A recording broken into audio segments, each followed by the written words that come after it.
नमस्कार, मी समीक्षा देशमुख. कोकणचे वैभव असलेल्या सागर डिजिटलच्या बातमीपत्रात आपले सर्वांचे स्वागत. पाहूया आजच्या ठळक घडामोडी. मुंबई अहमदाबाद राष्ट्रीय महामार्गावर शिवसेना शिंदे गटातर्फे 3 तास आंदोलन. डोंबिवलीतील गृहनिर्माण संस्थांना मिळणार सोलर पॉवर युनिट. रायगडाच्या पायरी मार्गावर कोसळली दरड. पायरी मार्ग बंद असल्यामुळे दुर्घटना टळली. जव्हारच्या हनुमान पॉइंटमध्ये बिबट्याचे दर्शन, स्थानिकांमध्ये भीतीचे वातावरण. भिंतींवर यमराजांचे चित्र रेखाटत डोंबिवली रेल्वे पोलिसांनी केली जनजागृती. ठाणे महापालिका क्षेत्रात मुख्यमंत्री माझी लाडकी बहीण योजनेची नोंदणी सुरू. धार्मिक स्थळांचे पावित्र्य राखणाऱ्या पुजाऱ्यांनीच केला तरुणीवर सामूहिक बलात्कार, 3घांना अटक. आता पाहूया आजच्या सविस्तर बातम्या.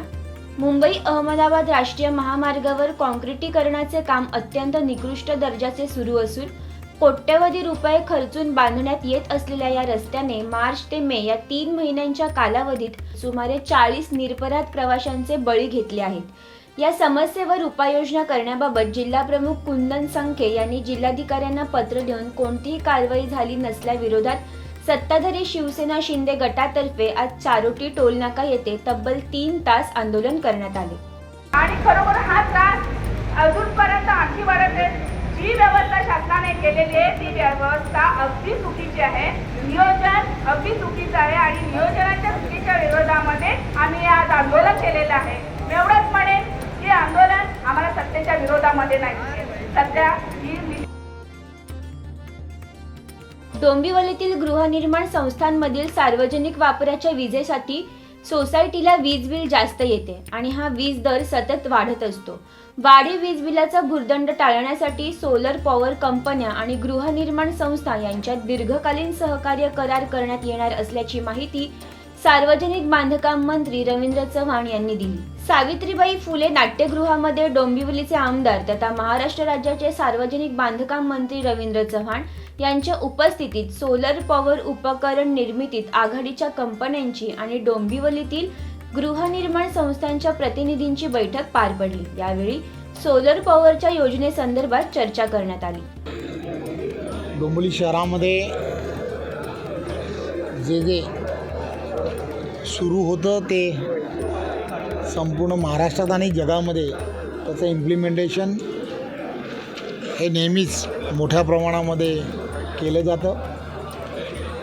आज डोंबिवली शहराने आदरणीय पंतप्रधान नरेंद्र मोदीजी, त्याचबरोबर त्याच सगळ्या व्यतिरिक्त आपण सर्वांनी पाहिलं असेल की सर्व डोंबिवलीतील असणाऱ्या गृहनिर्माण सोसायट्यांना एक वेगळा उपक्रम हा सर्वांनी हाती घेतला आहे.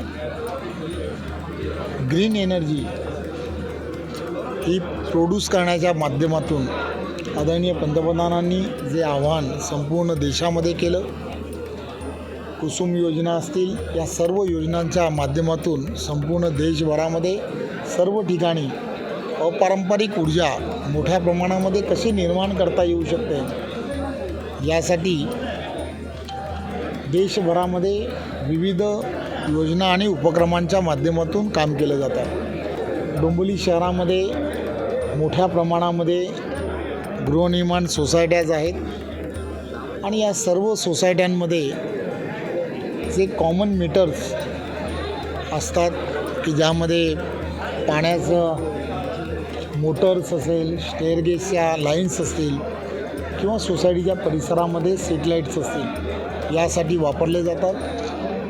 यांना कमर्शियल पद्धतीने बिल आकारणी ही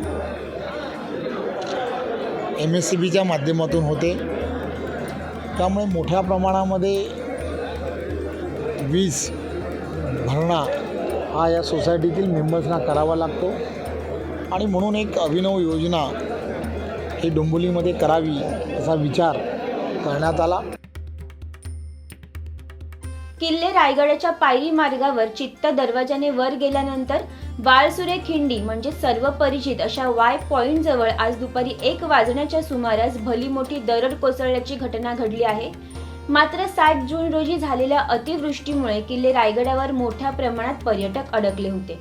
त्यामुळे 10 जुलैपासूनच किल्ले रायगडचा पायरी मार्ग पर्यटकांना बंद केल्यामुळे सुदैवाने मोठी दुर्घटना टळली आहे. पालघर जिल्ह्यातील जव्हारमधील हनुमान पॉइंटच्या दरीत बिबट्याचे दर्शन झाले आहे. जव्हार ते पश्चिम घाटाच्या रांगांमध्ये डोंगर माथ्यावर वसलेले एक शहर असल्याने आजूबाजूला दरी असलेला जंगल प्रदेश अधिक आहे. त्यामुळे या भागात भक्ष्यांच्या शोधात जंगली प्राण्यांचे दर्शन नेहमीच घडत असते. परंतु ही जंगली श्वापदे लोकवस्तीत वावर करत असल्याने तेथील स्थानिकांमध्ये भीती उत्पन्न झाली आहे. मध्य रेल्वेच्या डोंबिवली रेल्वे स्थानकावर दररोज प्रवाशांची प्रचंड गर्दी असते. या पार्श्वभूमीवर रेल्वे प्रशासनाकडून प्रवाशांसाठी अधिकचा रेल्वे पूल बांधण्यात आला आहे. परंतु काही प्रवासी लोकल पकडण्याच्या गडबडीत रेल्वे पुलाचा वापर न करता रेल्वे रूळ ओलांडतात. अशा प्रवाशांमध्ये रेल्वेच्या अपघातांची गांभीर्यता निर्माण करण्यासाठी डोंबिवली रेल्वे पोलिसांनी जनजागृती करत भिंतीवर यमराजाचे चित्र रेखाटले आहे. या चित्रांमधून रेल्वे रूळ ओलांडणाऱ्या प्रवाशांना यमराज रेड्यावर बसण्याची जागा देतोय असा संदेश देण्यात येत आहे. अशी माहिती डोंबिवली लोहमार्ग पोलीस ठाणे वरिष्ठ पोलीस निरीक्षक किरण उंदरे यांनी दिली. त्यामुळे रेल्वे प्रशासनाने केलेल्या या कामगिरीने सर्वांचे लक्ष वेधून घेतले आहे. आम्ही सर्व प्रवाशांना याद्वारे आवाहन करतो की रेल्वे ट्रॅक क्रॉस करू नये, त्याच पद्धतीने ओव्हरब्रिजचा वापर करावा, त्याच पद्धतीने रेल्वे प्रवासादरम्यान बाहेर लटकून किंवा स्टंट करून किंवा फुटबोर्डवरती उभा राहून प्रवास करू नये. सतर्कतेने प्रवास करणे गरजेचे आहे आणि त्या दृष्टीने आम्ही गर्दीचे नियोजनाच्या दृष्टीनेही उपाययोजना करत आहोत. ठाणे महापालिका क्षेत्रात मुख्यमंत्री माझी लाडकी बहीण या योजनेसाठी नोंदणी सुरू झाली असून त्यासाठी महापालिकेच्या सर्व प्रभाग समिती कार्यालयांमध्ये मदत कक्ष सुरू करण्यात आले आहेत. ठाणे महापालिका आयुक्त सौरभ राव यांनी माझिवडा मानपाडा प्रभाग समिती कार्यालय आणि वागळे इस्टेट प्रभाग कार्यालय येथील मदत कक्षांना आज दुपारी भेट दिली असून अर्ज स्वीकृती, त्यांची छाननी, नोंदणी आदी कामांची माहिती आयुक्त राव यांनी दिली. मंदिरासारख्या पवित्र ठिकाणी बलात्काराचे कृत्य केल्यामुळे परिसरात खळबळ उडाली आहे. शिळफाटा येथील गणेश घोळ मंदिरात उत्तर प्रदेशहून आलेल्या 3 पुजाऱ्यांनी मंदिरात आलेल्या एका तरुणीवर आळीपाळीने बलात्कार करून तिचा खून केला. तसेच तिचा मृतदेह मंदिराच्या बाजूला असलेल्या जंगलात फेकून दिला. या प्रकरणानंतर 2 दिवसांनी मंदिरात गेलेल्या एका भक्ताला जंगलात पडलेला मृतदेह आढळल्याने त्याने या संदर्भात पोलिसांना माहिती दिली. त्यामुळे तत्काळ घटनास्थळी दाखल होऊन पोलिसांनी सर्व सूत्रे मार्गी लावून आरोपी श्याम सुंदर शर्मा, संतोष कुमार मिश्रा, राजकुमार पांडे यांना अटक केली आहे. जुन्या मुंबई पुणे राष्ट्रीय महामार्गावर खालापूर नजीक भरधाव डंपरने एसटीला पाठीमागून धडक दिल्याने झालेल्या अपघातात एसटीचा चालक हनुमंत जगताप वय वर्ष 43 यांच्यासह इतर 6 प्रवासी जखमी झाले आहेत. ही एसटी 11 जुलै रोजी शहापूर खोपोली मार्ग पंढरपूर वारीकरता रवाना झाली होती. दुपारी 12 वाजण्याच्या सुमारास खालापूर हद्दीतून जात असताना विणेगाव नजीक न्यू रिषभ हॉटेल समोर गुरांचा कळप आल्याने एसटी चालकाने एसटीचा वेग कमी केला. त्या दरम्यान भरधाव वेगाने पाठीमागून येणाऱ्या डंपरने एसटीला जोरदार धडक दिल्याने एसटीतील प्रवासी आसनावरून फेकले गेले. त्यामुळे मोठ्या प्रमाणात नाकातोंडाला आणि हातापायाला मार लागला. जखमीवर तात्काळ खालापूर प्राथमिक आरोग्य केंद्रात उपचार करण्यात आला असून डंपर चालकाला पोलिसांनी ताब्यात घेतले आहे. या होत्या सागर डिजिटलच्या बातम्या. या बातम्यांसंदर्भात आपल्या सूचना आणि प्रतिक्रियांचे आम्ही नक्कीच स्वागत करू. पुन्हा लवकरच भेटू नव्या बातम्यांसह. तोपर्यंत धन्यवाद. सागर डिजिटलच्या YouTube चॅनेलला लाईक करा, शेअर करा, सबस्क्राईब करा आणि अशाच ताज्या घडामोडी नियमित पाहण्यासाठी बेल आयकॉनला प्रेस करा.